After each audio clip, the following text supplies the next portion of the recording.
छात्रों,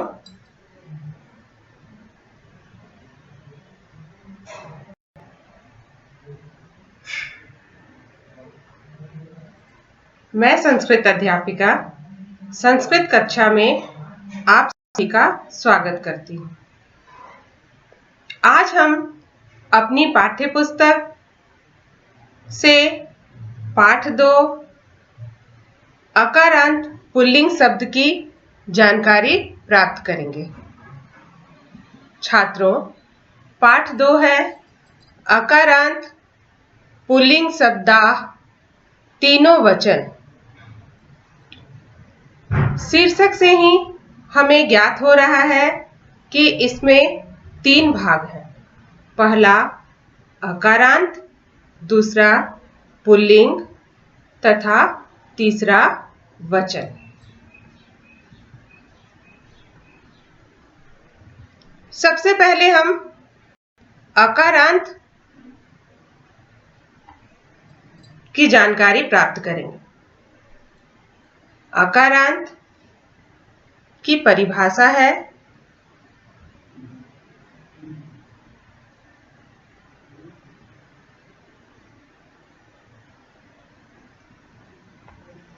अ से अंत होने वाले शब्द अकारांत कहलाते हैं।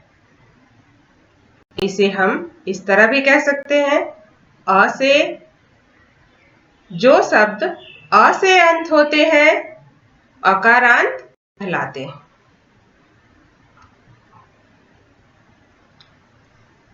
अब आपके मन में यह प्रश्न उठ रहा होगा कि हमें कैसे जानकारी प्राप्त होगी कि कोई शब्द अकारांत है या नहीं। तो छात्रों, इसके लिए हम पूर्व के पाठ से वर्ण वियोजन की जानकारी प्राप्त करेंगे और उसे पुनः दोहराएंगे। वर्ण वियोजन, वर्णों को अलग अलग करना। उदाहरण, हम बालक शब्द लेंगे और इसका वर्ण वियोजन करेंगे। बहलंत जोड़ आ जोड़ लहलंत जोड़ अ जोड़ कहलंत जोड़ अ। अंत में क्या आया? अ, अर्थात बालक शब्द अकारांत है। दूसरा उदाहरण देखते हैं, राम शब्द। राम शब्द का वर्ण वियोजन है र हलंत जोड़ आ जोड़ म हलंत जोड़ अ, अर्थात राम शब्द के अंत में भी आ आया। और ये दोनों शब्द अकारांत हैं। इसके बाद हम अपने शीर्षक के दूसरे भाग पुल्लिंग शब्द की ओर चलते हैं तथा इसकी जानकारी प्राप्त करते हैं। तो सबसे पहले पुल्लिंग की परिभाषा देखते हैं। पुल्लिंग किसे कहते हैं? जिस शब्द से पुरुष जाति का बोध हो उसे पुल्लिंग कहते हैं। जिस शब्द से पुरुष जाति का बोध हो उसे पुल्लिंग कहते हैं। यथा, जैसे। हिंदी में हम जैसे कहते हैं, संस्कृत में यथा कहते हैं। यथा का अर्थ ही हिंदी में जैसे होता है। बालकः, मूषकः, अश्वः इत्यादि। बालकः, मूषकः, अश्वः में जो 2 बिंदु हैं उसका उच्चारण हम ह की तरह करते हैं, बालकः, और इसे संस्कृत भाषा में विसर्ग कहते हैं। इसकी जानकारी तो आप सभी पिछली कक्षा में प्राप्त कर ही चुके हैं। अब हम कह सकते हैं कि अकारांत शब्द हमेशा पुल्लिंग होते हैं।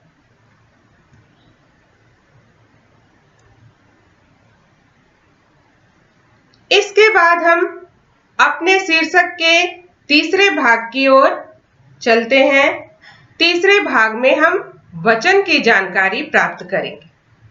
वचन क्या है?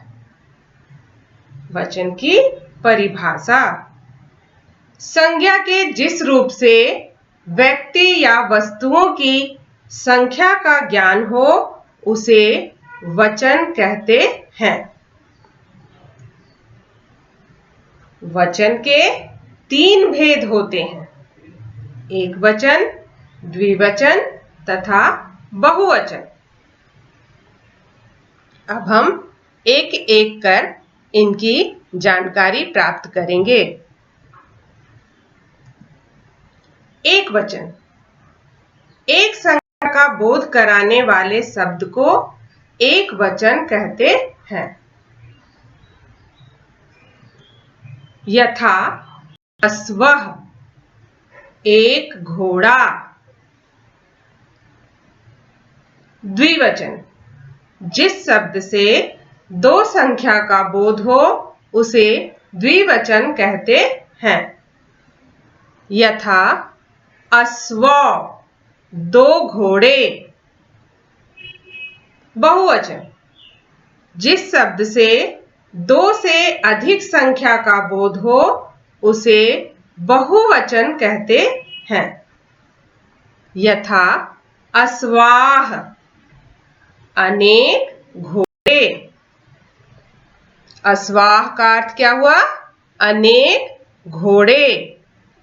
छात्रों, अब तक आप सभी अकारांत, पुल्लिंग तथा वचन की परिभाषा तथा उसके भेद से अवगत हो गए।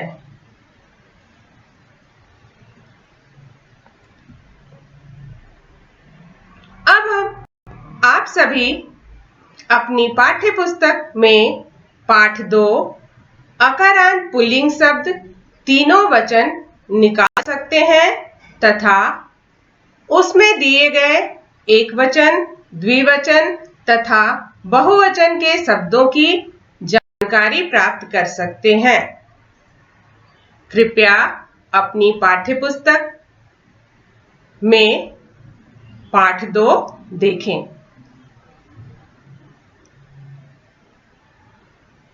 अश्वः, एक घोड़ा।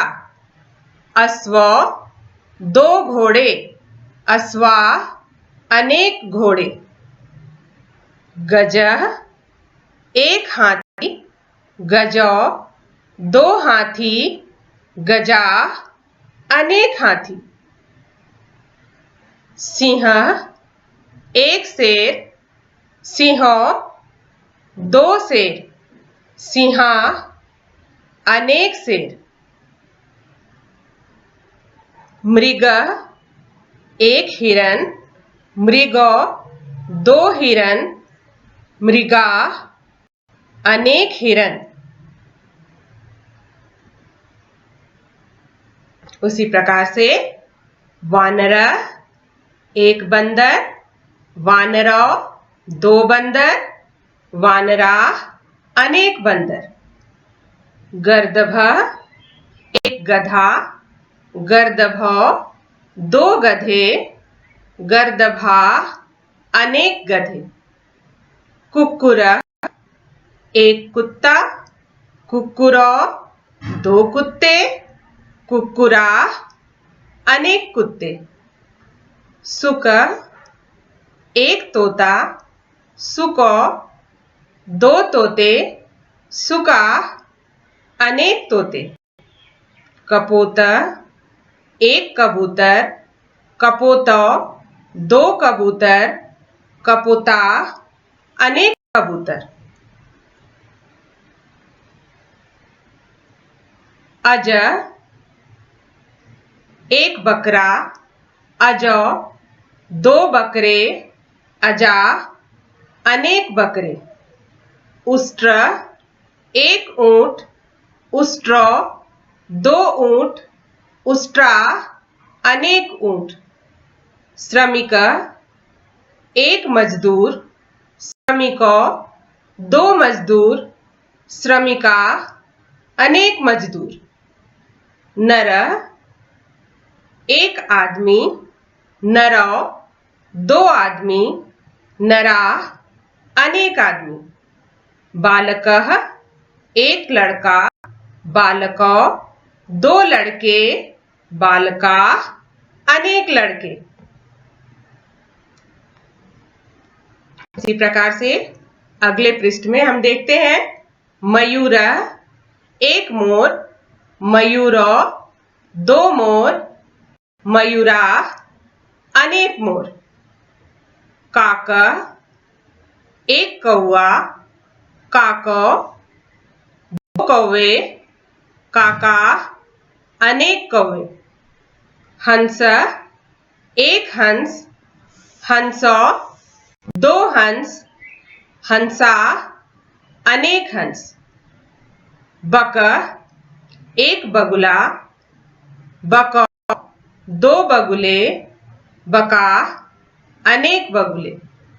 भुजंगः एक सांप, भुजंगौ दो सांप, भुजंगाः अनेक सांप। छात्रों, आप सभी पाठ को अच्छी तरह से समझ गए होंगे। मुझे विश्वास है अब इसके आधार पर आप सभी अपने अभ्यास को अच्छी तरह से पूरा करने में समर्थ हो सकते हैं। पुनः मिलेंगे, तब तक घर पर रहें, सुरक्षित रहें, स्वस्थ रहें। धन्यवाद।